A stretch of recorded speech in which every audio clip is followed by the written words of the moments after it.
passions sont dans la box 4K de SFR. Tout le cinéma, les séries et les chaînes de divertissement que vous aimez sont chez SFR. Le forfait Power Max avec Ciné Plus est à 49,99 € par mois pendant 3 mois.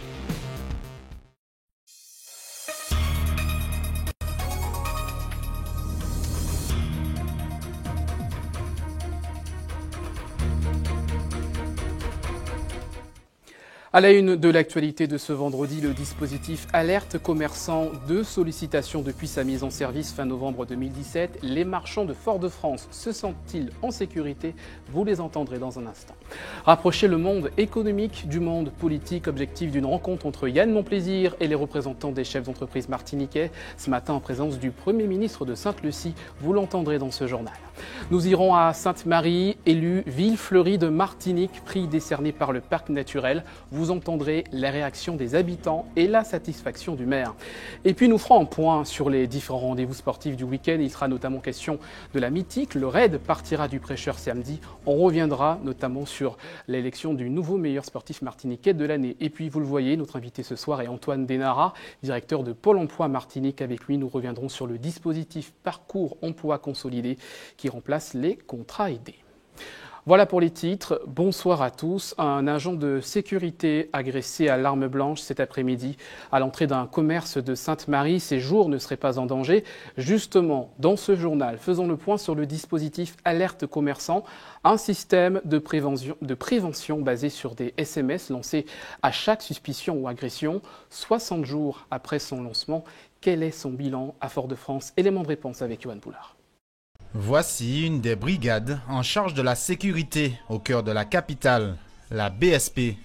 Ce matin, elle prend contact avec Laurent, membre du dispositif Alerte Commerçant. Oui, demi-heure. Si nous, on a un souci, on fait le 17 et tout de suite le système est enclenché.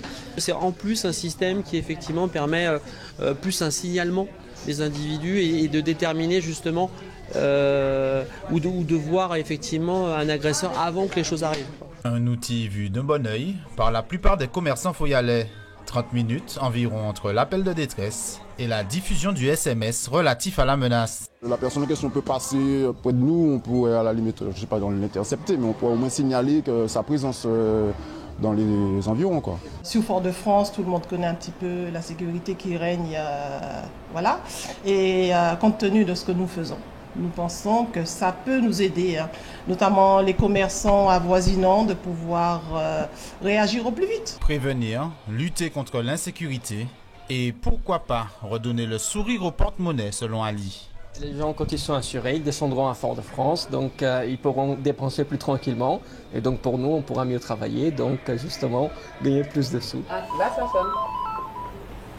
17 police secours, bonjour. Implanté au commissariat de Fort-de-France, le centre de traitement et de diffusion permet de cibler la zone géographique ou le secteur d'activité concerné. Si l'alerte concerne par exemple un vol à main armée de bijouterie, on va informer toutes les bijouteries de la Martinique. Voilà. Après, si l'alerte c'est par exemple un vol à l'étalage, on va se cantonner par exemple dans un quartier ou un petit secteur. Effectif en Martinique depuis novembre, l'alerte commerçant permettrait selon la référente du projet de passer du préventif au dissuasif à l'aide du macaron distribué aux membres. La personne qui se prépare à commettre un méfait, si elle voit ce macaron, ça risque certainement de déjouer ce qu'il avait prévu de faire. Police et gendarmerie mènent de concert ce dispositif. Depuis sa mise en place, il a été activé 2 fois par la police nationale, notamment pour la circulation de faux billets. Également dans l'actualité, l'inquiétude dans le monde de l'éducation. Le ANSE-UNSA, le syndicat enseignant, s'élève contre la décision du gouvernement de supprimer plus d'une 50aine de postes en Martinique en raison de la baisse du nombre d'élèves. Écoutez. Les organisations syndicales qui étaient présentes unanimement ont voté contre ces suppressions de postes. Voilà. Dans la mesure où cela va impacter l'encadrement, mettre à mal l'encadrement dans le secondaire. Ce que nous déplorons, c'est qu'on va rendre les conditions de travail et les conditions, en tous les cas, d'accès à la réussite des élèves extrêmement... ces conditions-là vont être difficiles. Ce que vous demandez, c'est le maintien du nombre de postes. le maintien du nombre de postes, certes, mais surtout que l'on puisse prendre à l'avenir, en tous les cas, des critères qui nous soient beaucoup plus favorables dans la mesure où nous avons des caractéristiques. C'est-à-dire qu'on nous considère comme une académie de type urbaine, alors que nous avons ces caractéristiques qui font que nous ne devrions pas avoir ces suppressions de postes. Nous avons en tous les cas à faire la démonstration que la Martinique a toutes les caractéristiques de la ruralité. Et je crois que le gouvernement devrait prendre en compte ces critères-là pour pouvoir nous donner les meilleures conditions et cesser de supprimer des postes. Interview réalisée par Caril Chassol. Retour maintenant sur le thème de l'économie avec cette rencontre à l'Assemblée territoriale de Martinique. Yann Monplaisir, premier vice-président de l'Assemblée, président de la Commission développement, a reçu les représentants des chefs d'entreprise martiniquais pour tenter d'expliquer la politique économique de la CTM. Voyez le reportage de Louis Sabas. Dans la salle de l'Assemblée de la collectivité territoriale de Martinique, près de 200 chefs d'entreprise, tous venus pour faire part de leurs inquiétudes aux représentants de la CTM quant à la conjoncture économique en Martinique. Car si l'an dernier, près de 4000 nouvelles entreprises ont vu le jour, 2000 autres ont dû baisser définitivement leur rideau. Ces acteurs économiques et sociaux craignent donc pour l'avenir, mais certains saluent l'initiative de la CTM qui semble se pencher un peu plus sur leurs problématiques. Ces rencontres sont importantes, nécessaires, pour une convergence de points de vue et de vision pour le développement économique de la Martinique. La Chambre des métiers est très demandeuse de ce genre de rencontres, puisque nous avons l'objectif d'accompagner les entreprises. Écoute, accompagnement des entreprises, information, formation, proposition d'observatoire des prix ou subventions. Les pistes semblent nombreuses pour une meilleure coopération. Mais au-delà des déclarations de bonne volonté, nombreux sont ceux qui attendent des actes concrets.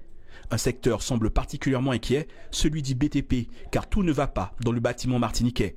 Il souffre d'un manque de visibilité de la commande publique, principale pourvoyeuse de travail dans l'île. Il y a quand même un grand pan du développement économique qui est lié au marché public. Bon, on sait que les temps sont difficiles, mais il faut quand même qu'on ait cette lisibilité sur ce qu'il y aura demain. Il faut aussi que les marchés qui sont attribués permettent un développement économique serein des entreprises qui répondent à ces marchés. On connaît la réglementation, on connaît les charges sociales que doivent supporter une entreprise, on connaît le coût de la marchandise. On ne peut pas attribuer des marchés qui ne correspondent pas à la viabilité, à maintenir une viabilité économique. Un fossé d'incompréhension semble séparer les décideurs de la CTM et le monde de l'entreprise, qui espère qu'une nouvelle forme de dialogue naisse de cette rencontre. Il y a des dysfonctionnements qu'il faut corriger, notamment des dysfonctionnements liés au service de la CTM, qui ont des répercussions sur l'efficacité des entreprises et des dossiers. Et puis il y a aussi des prises de position publiques qui parfois sont extrêmement négatives en direction du monde de l'entreprise. Et il faut vraiment qu'aujourd'hui on arrête de stigmatiser les uns et les autres, parce que ce n'est pas comme ça qu'on encourage les investisseurs, ce n'est pas comme ça qu'on donne envie aux investisseurs de venir ici. De mauvais messages à destination de la société, comme celui de la crise entre Alfred Marie-Jeanne et Yann Monplaisir, qui dénonçait entre autres l'absence de décision forte à l'égard des entreprises locales. Aujourd'hui, les deux hommes semblent dans une même démarche. Vous savez, c'est normal qu'il y ait un débat, c'est normal qu'il y ait des discussions, de ces discussions, je l'espère, jaillira la lumière. Maintenant, voilà, il y a des choses qui sont en cours. Il y a des discussions qui doivent, à mon avis, avoir lieu, qui ont lieu très démocratiquement. L'essentiel, c'est que nous ayons le même objectif, qui est de faire en sorte que la Martinique progresse. Et là-dessus, nous sommes tout à fait d'accord. La rencontre de la concertation et du développement pourrait bien marquer l'aube d'une nouvelle politique économique. C'est en tout cas ce que souhaitent les chefs d'entreprise de Martinique. Et de l'économie à l'emploi, Ilia Campa, bonsoir.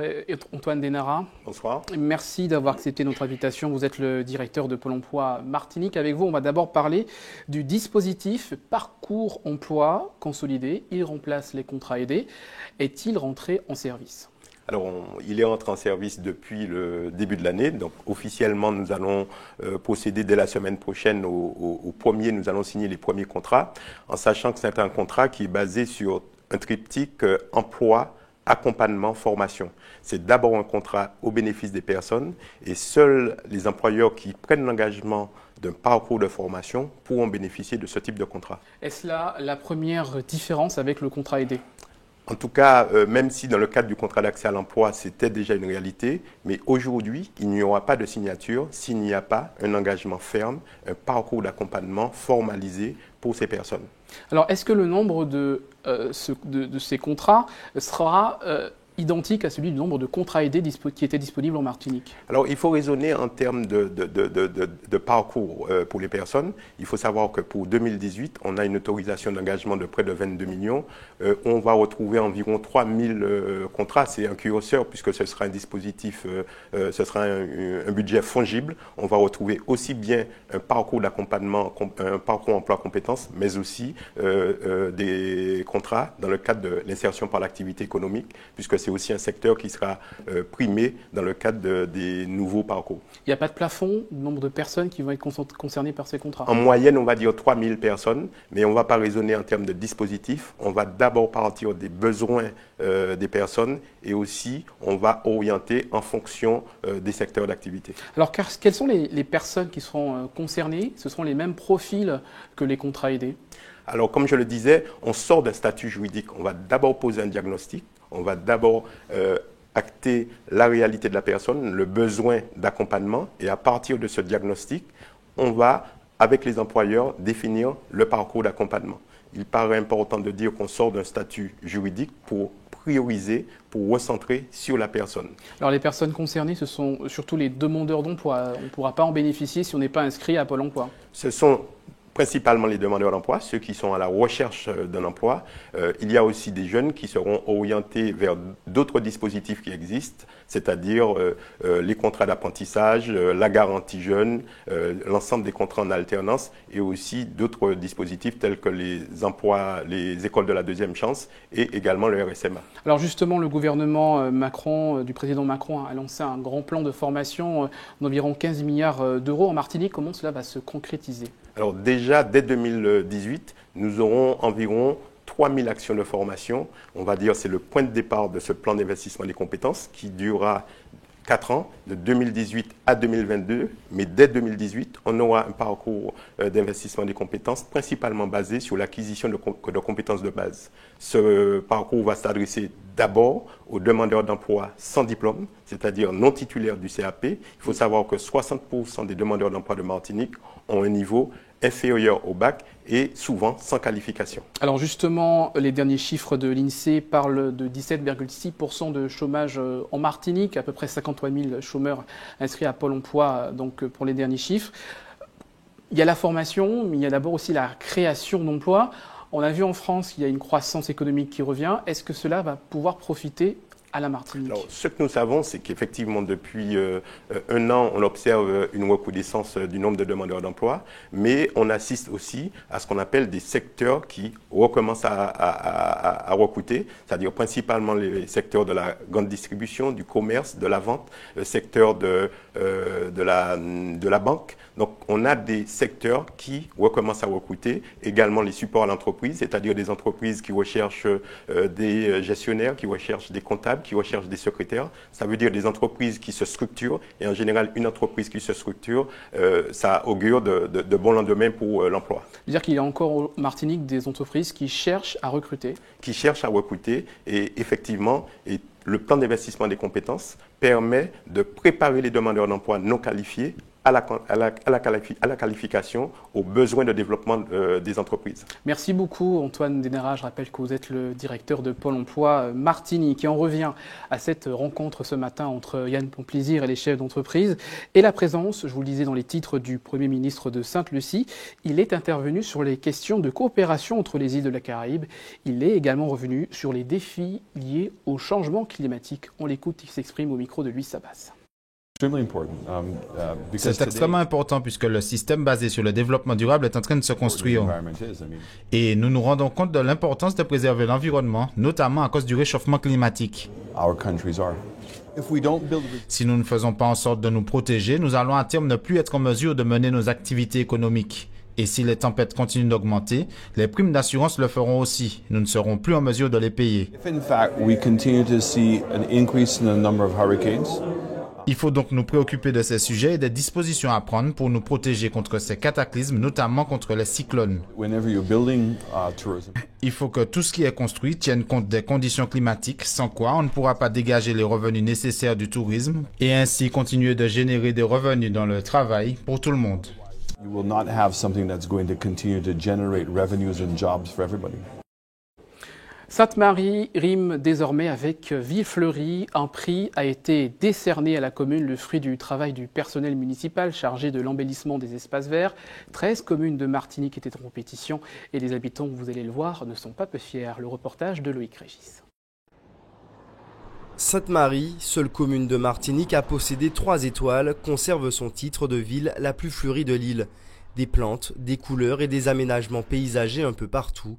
Pour les Samaritains, cette distinction est amplement méritée. Je les vois effectivement le matin très tôt et voir à midi à 13h en fin de boulot, en train de bosser là-dessus. Donc c'est quand même une très belle chose et une très belle chose pour la ville de Sainte-Marie. Il y a des améliorations qui ont été faites au niveau du fleurissement de Sainte-Marie. Et je pense qu'il faudrait faire au niveau des quartiers aussi, parce qu'on parle de Sainte-Marie-Bourg, il faudrait faire au niveau des quartiers. On est fleuri, il y a beaucoup de fleurs. On est fiers de ça. Elle est très jolie la ville de Sainte-Marie. Donc si ça a été élue meilleure ville, la ville la plus fleurie, c'est qu'il le mérite. Le concours récompense les actions menées par la municipalité en faveur de l'embellissement des espaces publics.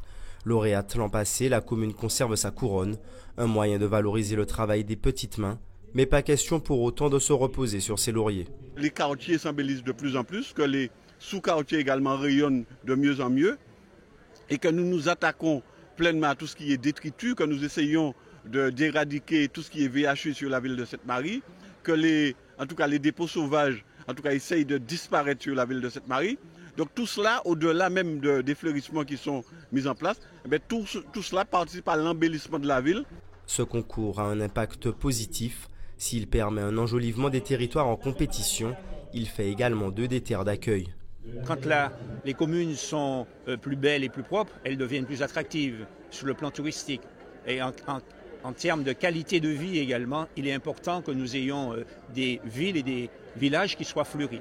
Mais au-delà de cela, il y a une dimension économique et une dimension en termes de développement durable, puisque vous le voyez, il y a de jeunes Martiniquais qui ont opté pour cette filière dans le cadre de l'horticulture florale et qui embellissent nos paysages et qui embellissent nos communes. La ville de Schellcher monte sur la 3e marche du podium, Font-Saint-Denis sur la 2e. La Martinique est le seul département d'outre-mer à participer à ce concours national. Restez avec nous à suivre dans votre journal l'actualité des régions. En Guyane, l'IUT de Kourou fête ses 30 années. L'établissement fait partie des meilleurs de France. En Guadeloupe, l'agrandissement de l'aéroport Paul Caraïbes face à l'augmentation du nombre de passagers. Et puis dans votre JT des communes ce soir, les 45 bougies du groupe Tambou Boconal. Hubert Bornil est parti à la rencontre des membres de l'association carnavalesque.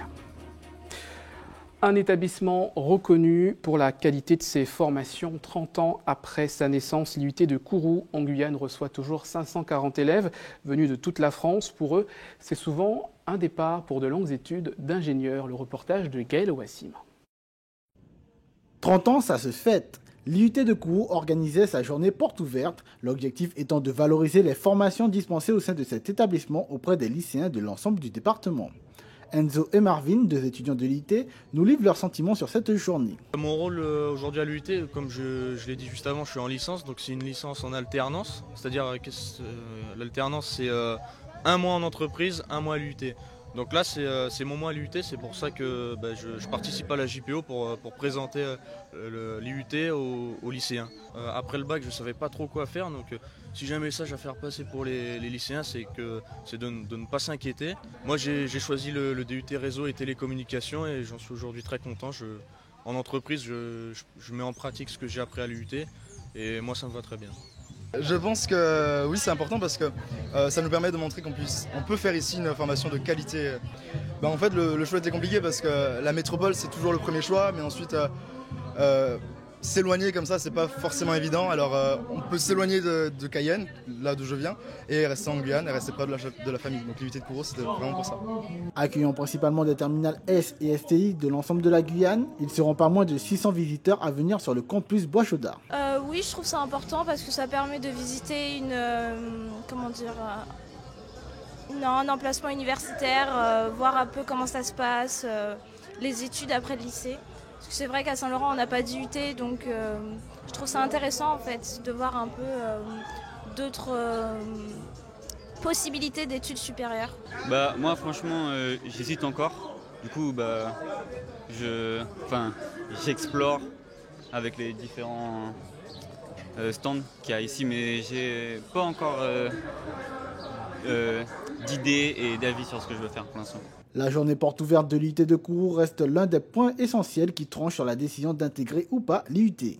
Alors pour le choix, parce qu'on a fait des études chaque année, on leur posait un petit questionnaire. Souvent, c'est quand ils vont visiter les TP ou les petits projets de nos étudiants qui se disent « Ah bah oui, ça m'intéresse ». C'est souvent la journée porte ouverte où là, ils ont une idée plus précise de ce qu'ils veulent faire. On reçoit beaucoup de STI 2D, 60% de STI 2D, 40% de S. Véritable pôle d'excellence sur le territoire, l'IUT de Kourou a pour vocation de créer un vivier de jeunes diplômés en phase avec les besoins de notre territoire. Oui, c'est un pôle d'excellence, il a 30 ans. Et les IUT de France, ils ont un peu plus de 50 ans. Donc on était construit après 20 ans d'existence des IUT en France, à la réponse des besoins du bassin guyanais. Ce qu'on souhaite, c'est de répondre aux besoins du milieu économique guyanais avec la diversification des formations et création de nouveaux départements pour avoir plus de réponses aux besoins du territoire. Suffisant, c'est jamais suffisant. Donc il y a de nouvelles formations à ouvrir, il y a de nouvelles demandes, mais on ouvre en fonction des moyens qu'on a et en fonction de la faisabilité et surtout en veillant sur la qualité de la formation. Cette recherche de qualité passe notamment par l'entretien de liens étroits avec le secteur spatial, tout en tenant compte des besoins économiques de la Guyane. En Guadeloupe, 140 millions d'euros, c'est ce que coûtera l'agrandissement de l'aéroport Paul Caraïbes, une nécessité face à l'augmentation du trafic passager. Les détails du projet avec Yvon Lemar.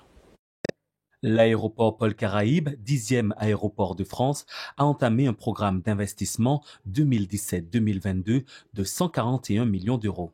Donc la moitié de ce programme est constituée par des opérations d'augmentation de capacité. Donc la piste qui va être renforcée pour accueillir donc, le trafic qui est prévu et qui va continuer à se dérouler. Et aussi des opérations donc, en termes de parking avions supplémentaires, d'agrandissement de la salle des bagages du terminal T1, d'agrandissement de la salle d'embarquement, de création d'une salle bagages pour le terminal régional et plusieurs autres aménagements de façon à ce que l'aéroport soit tout fait des dernières technologies et aussi soit conforme aussi à la réglementation, notamment au niveau des exigences européennes en sécurité aéroportuaire et aussi des exigences en matière de sûreté, puisqu'il y a des investissements très conséquents qui sont prévus aussi sur le contrôle des bagages de soute.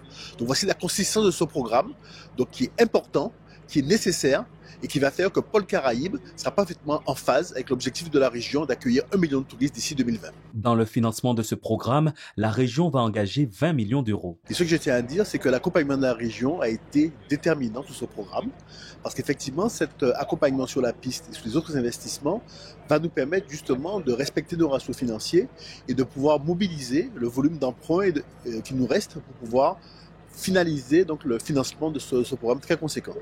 Et donc nous sommes heureux donc de cette annonce de la région aujourd'hui, de ces 10 millions d'euros concernant donc la piste et ces 10 millions d'euros supplémentaires sur les autres investissements de la concession aéroportuaire, sans lesquels l'intégralité du programme n'était pas faisable sur le plan financier.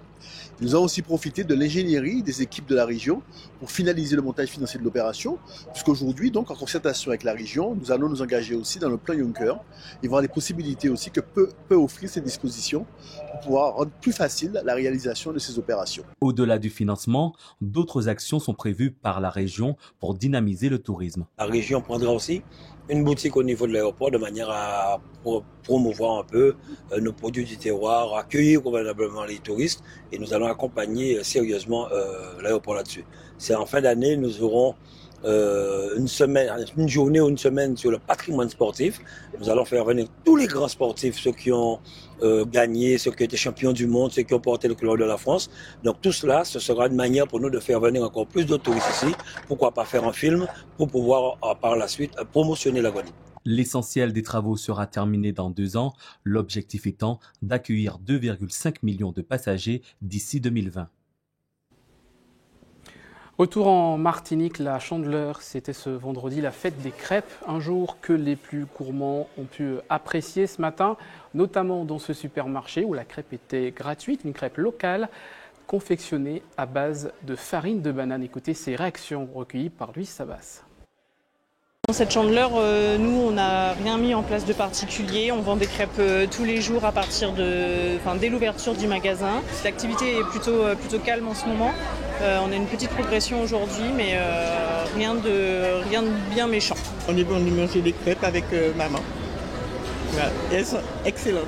C'est la Chandeleur, donc c'est vrai qu'on essaie de marquer au moins ce jour pour manger des crêpes.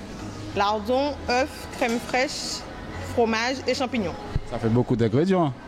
Oui, mais on se fait plaisir ce jour. Pour la Chandeleur, nous leur avons proposé de l'ouverture jusqu'à 10h des crêpes gratuites. Parfois, les gens ils viennent parce que ils voient que c'est un peu différent, ils apprécient le goût, mais c'est lorsqu'on leur dit oui, mais madame, regardez, c'est à base de farine de banane. Ah oui, effectivement, j'avais vu que. Donc les gens, ça leur fait plaisir le fait que ce soit quelque chose particulièrement avec des ingrédients martiniquais. Un avant-goût du programme sportif de ce week-end plutôt chargé, avec d'abord la Nuit des Champions à Schellcher. Les meilleurs sportifs martiniquais seront mis à l'honneur. À suivre également l'évolution des différents championnats en sport collectif. On voit cela avec l'agenda sport signé Carré Chassol. Qui succédera à Ludwig Vaillant, sacré meilleur sportif de l'année 2016 ? La réponse, on la connaîtra demain soir lors de la 27e édition de la Nuit des Champions. Elle se tiendra à compter de 19h à l'hôtel La Batelière à Schellcher. Autre temps fort du week-end, le raid La Mythique. Il se déroulera demain à compter de 5h30 au Prêcheur. Au menu, 2 parcours entre le Prêcheur, la montagne Pelisse, Saint-Pierre et le Prêcheur. Un de 40 km et un autre de 19. En cyclisme, nos coureurs seront à pied d'œuvre demain à l'occasion du Grand Prix de la ville de Sainte-Luce.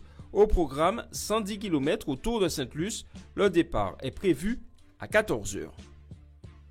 Direction la mer et plus particulièrement le plan d'eau des Anses d'Arlet. Il servira de cadre à la 4e étape de la Coupe de Martinique en eau libre, une compétition qui se déroulera dimanche à partir de 9h30. On reste sur l'eau, les Yoles et les Gommiers seront à Sainte-Luce dimanche à partir de midi à l'occasion du Grand Prix de la voile traditionnelle. Les avirons, eux, seront au Robert toujours dimanche dans le cadre du championnat de la Martinique.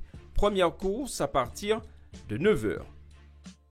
Sport collectif en football, début ce soir 20h de la 15e journée du championnat de R1. 3 matchs au menu. Samaritaine New Star au Mondizès, RC Saint-Joseph Golden Star à Saint-Joseph et Good Luck Club franciscain à Pierre-à-Liquère. Demain, 15h30, 4 rencontres clôtureront cette 15e journée de R1. En rugby, la 5e journée du championnat à 15 débutée hier se poursuit demain 15h30 par 2 rencontres.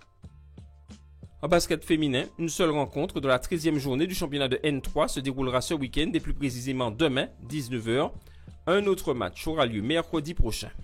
Chez les hommes, début ce soir 20h de cette 13e journée de N3 par le match USAC-Gauloise au hall Pélière-Donatien. 3 autres rencontres sont prévues demain à 19 et 20h. En handball féminin, la 12e journée du championnat de pré-national débute ce soir 20h par 3 matchs. Étoile de Gondo Club Sport au Lamentin, RC Lorrain USC Citron au Lorrain et TS Franciscain Réveil Sportif au François. Suite de cette journée demain, 19h. Chez les hommes également, 3 matchs au menu ce soir. Tout d'abord à 20h30, Sainte-Anne-Cap-110 USC Citron à Saint-Joseph et Gauloise ASC Dillon-Doubout à Trinity. À 21h30, le TS Franciscain accueille le Réveil Sportif. Demain, un match est prévu à 18h30. En volleyball féminin, le championnat cède la place au tour préliminaire de la Coupe de Martinique. Ce soir 20h, Titan Clubs lycéen sera face au RCA à Sainte-Luce. Demain 19h, le choc Espoir Rayon à Sainte-Luce. Et dimanche, 2 autres rencontres sont au programme.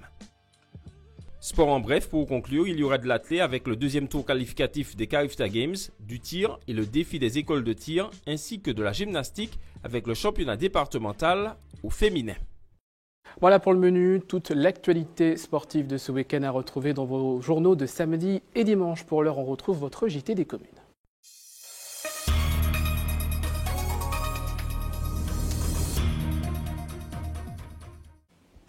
Un anniversaire dans votre JT des communes, le groupe Tambou Bocanal fête ses 45 ans cette année, près d'un demi-siècle consacré au carnaval, avec une équipe installée au cœur du quartier populaire de Fort-de-France. Hubert Bornil a rencontré les forces vives de l'association. Regardez. On m'a pas dit carnaval sans Tambou Bocanal, alors je dis à nous aller en check quartier Bocanal justement pour voir toutes ces membres de l'association. Depuis non, il y a fait carnaval, et puis nous, le président, et puis nous. Bien, bonjour, c'est Marseille, c'est le président, hein, Bocanal. Pour l'instant, voilà. Alors, qui on laisse à passer, ça vous a parlé, on est là? Nous, toujours pareil. Carnaval, là, ça remet dans notre préparation, donc nous, toujours actifs dans tout carnaval. Alors, qui ça votre café ici? Alors, nous, effectivement, préparation, à faire des costumes, nous pouvons voir ces bonnes ça. Les anciens montrent une manière, en méthode, du bon en méthode, ils font nous-mêmes. Donc, et en plus, nous avons un qui est capable de faire ça. Donc, nous avons fait à nous-mêmes. Et comme madame dit, tout ça nous peut faire de nous-mêmes, qui permet de nous valoriser nous pouvons valoriser comme nous. Nous sommes 2 couturières, mais il y a une troisième qui nous aide, c'est Daniela Priant. Et ça fait 3 ans que nous travaillons pour l'association Tambou Bocanal, mais nous sommes membres aussi de l'association. Nous avons dévoilé petit brin costume là, c'est mon mail là, ouais, en disant carnaval là, on est là. Mais c'est le bagage, mon quoi que nous pouvons dire vraiment qui ça est représenté. Nous regardons, nous mais nous avons une couleur à peu près, un bel petit couleur comme ça. Nous avons l'idée de ça, nous avons développé. Ça va laisser l'idée de son. Et puis ni ça, et puis ni quoi fleur aussi qui a les pieds. Ni quoi ça a les pieds, tout ça a les pieds, ni musique là qui a les pieds, tout c'est un ensemble. Donc couleur qui a les musiques là. Déjà 45 ans d'activité de carnaval pour le groupe. Et que nous réserve Bocanal cette année? Dimanche bon matin, grand monde. Début de 3h du matin, nous avons fait un jour 20, nous avons fait un bel vidéo. Alors il faut de force, nous avons des boulets, ça reste. Des boulets, c'est Guadeloupe, hein? Voilà, nous avons respecté. Maintenant, surtout que Guadeloupe, nous avons insisté pour dire, maman, ils ont tenu avec les autres. Pas pour nous, donc nous avons utilisé ça, et ça nous a fait un appel, entre guillemets, les mamans et Martin qui confondent les choses. Nous, c'est vidé, nous avons fait. Les tambours, on a des groupes là, vous et puis Brasband, qui a aussi, ouais. Voilà. Nous allons merci. Bon carnaval, pas de problème. Et puis nous allons bon force. Au revoir. Voilà un groupe qu'on va certainement retrouver dans les rues de Fort-de-France ce week-end. Restez avec nous à suivre la suite de votre tranche info avec votre rendez-vous entier PA présenté par Régine Germani. A tout de suite.